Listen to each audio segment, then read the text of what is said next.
Bonjour, donc nous allons continuer notre travail sur le livre Maths C complexe. C'est un wikibook.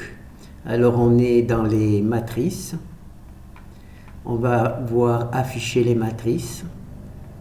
Alors ici il y a les fichiers H que je vous laisse charger. Donc nous on va directement aux fichiers principaux, les fichiers qui permettent de voir les exemples.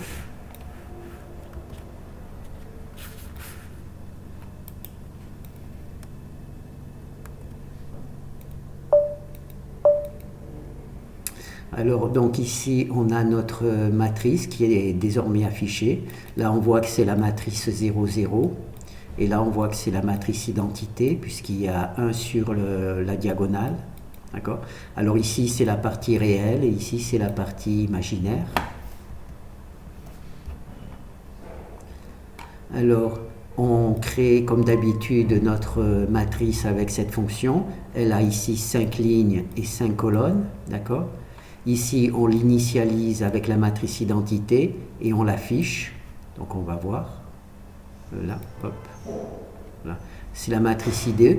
Donc, on l'affiche. D'accord. Ici, on voit bien le 1 sur la diagonale. Voilà, le 1 sur la diagonale et 0 partout. Donc, ici, c'est donc notre matrice IDE. Et ici, c'est la matrice 0. D'accord. On met simplement 0 dans la matrice. Alors ici, c'était la matrice identité, mais c'est la A, d'accord, qu'on affiche. Et ici, on la met à 0. Donc la matrice identité est remplacée par la matrice 0. Et on affiche la matrice 0. D'accord. C'est ce que l'on fait là. D'accord. Voilà. Et ensuite, ici, on détruit la matrice A. Donc la matrice A, elle était la matrice identité. On l'affiche identité. Elle est devenue la matrice 0, on affiche la matrice 0 et c'est terminé. Voilà. Donc c'est assez simple.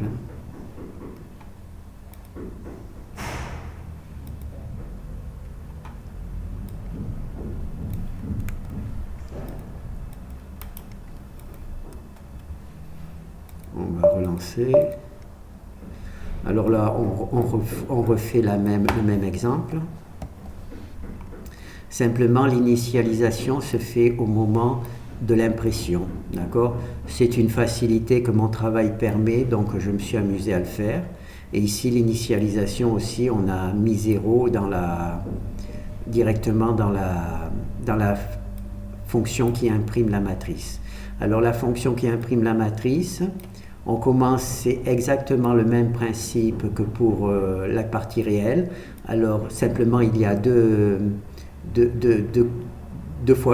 commandes supplémentaires. Alors S pour le nombre d'espaces qu'on laisse, P pour le nombre de chiffres après le point, la S, ça c'est pour la partie réelle, la S, l'espace que l'on donne à la partie imaginaire, et le nombre de chiffres après le point. Et 6, c'est le nombre de colonnes qu'on met par ligne. D'accord. Voilà, donc là on va faire le suivant.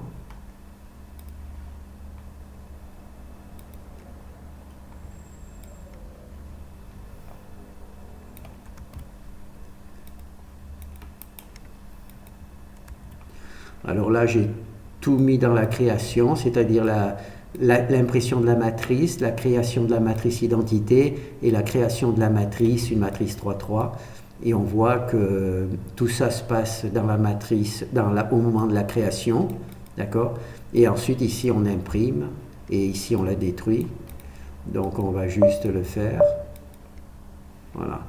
Donc on voit que ça se passe très bien. On a notre matrice identité correctement construite, d'accord. Donc ça c'est pas des choses que je vous conseille de faire, mais je voulais juste vous montrer que c'était possible de créer tout d'un coup, quoi. On crée la matrice avec ça. On la transforme en matrice identité et on l'imprime.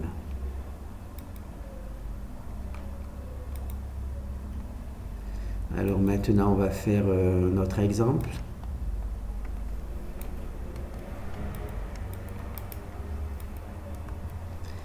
Alors dans cet exemple,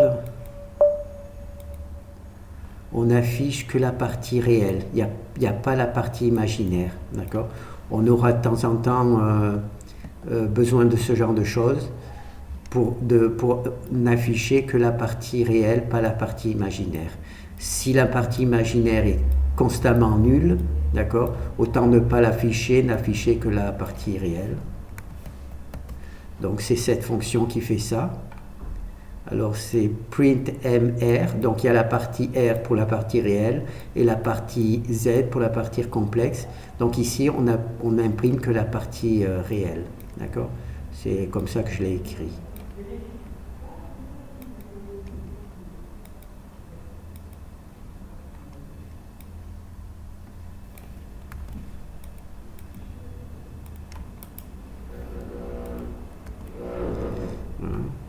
Et là, c'est le même exemple, mais en utilisant les... Comment ça s'appelle?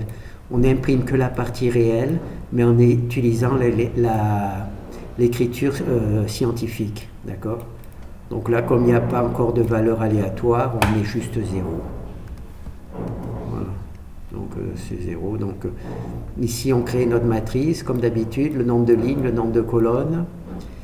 Ici, c'est donc la matrice qui n'imprime que la partie réelle, et là c'est la partie scientifique. D'accord? C'est comme ça que l'on fait. Voilà. Et ensuite ici c'est les fonctions qui impriment dans un fichier. D'accord? Donc il faut mettre ça. Voilà. Donc on va voir dans le répertoire, là il y a déjà le fichier parce que j'ai testé l'exemple. Voilà, donc là j'efface tout. Voilà. Donc vous voyez, il n'y a plus le fichier de truc, je vais l'effacer aussi, comme ça il est parti. Voilà. Alors on est là, on est dans notre répertoire CMR. Ici on a notre exemple, donc on va le lancer. Voilà. Donc il faut aller voir dans le fichier AA Matrix notre matrice. Alors notre matrice, c'est une matrice qui a R lignes et C colonnes, donc je ne sais pas du tout à quoi elle ressemble. Et il est ici le fichier, d'accord? C'est ici le fichier qui crée.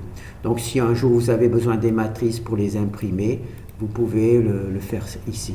Et si je refais une deuxième fois, il va y avoir ici, voilà, recharger, il va y avoir une deuxième matrice, d'accord? Et si je le fais une troisième fois, c'est-à-dire que les matrices se rechargent, vous voyez, recharger, je recharge, et j'ai donc fait 3 exemples, 1, 2 et 3, avec des valeurs différentes, d'accord? Donc là, c'est l'affichage standard, d'accord? Fermer sans enregistrer, voilà. Donc là, on va arrêter. Voilà. On va supprimer ce fichier. Voilà. Donc là, c'est la version, comment on dit, truc. Maintenant, on va voir l'autre version en mode scientifique. Voilà, c'est celui-là.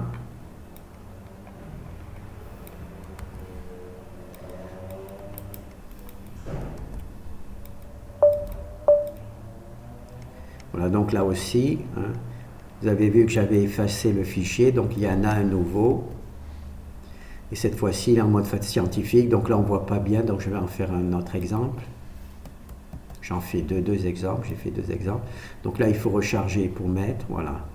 Donc là, vous avez en mode scientifique la version avec le E ici, d'accord? Le E ici, d'accord? Et c'est la version scientifique uniquement pour les parties réelles. Non, c'est partie imaginaire. Non, on est sorti.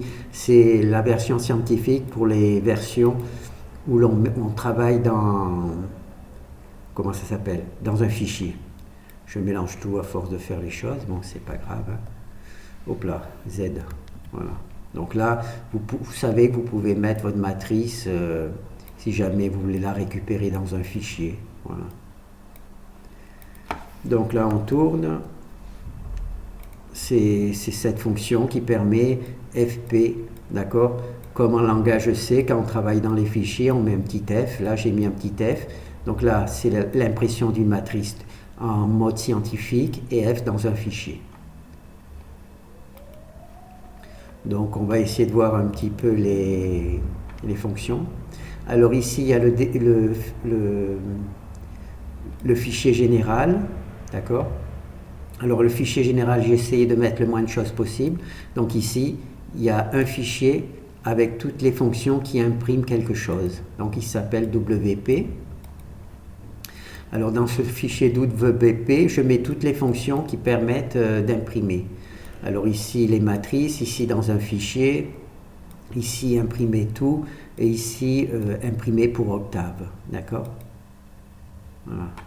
Donc là on n'a pas d'impression, on n'a pas tous les exemples, mais enfin les exemples vont venir un peu plus tard. Alors ici, donc vous avez ce fichier là qui récupère tous les fichiers d'impression. Ça m'a permis ici de ne faire appel qu'à un seul fichier. Donc ce fichier général a le moins de choses possible.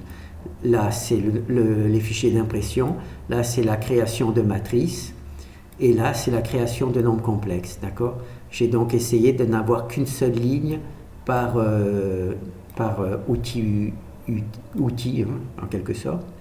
Et c'est ce fichier intermédiaire, WP, qui veut dire qu'il imprime, c'est lui qui récupère la liste de tous les fichiers.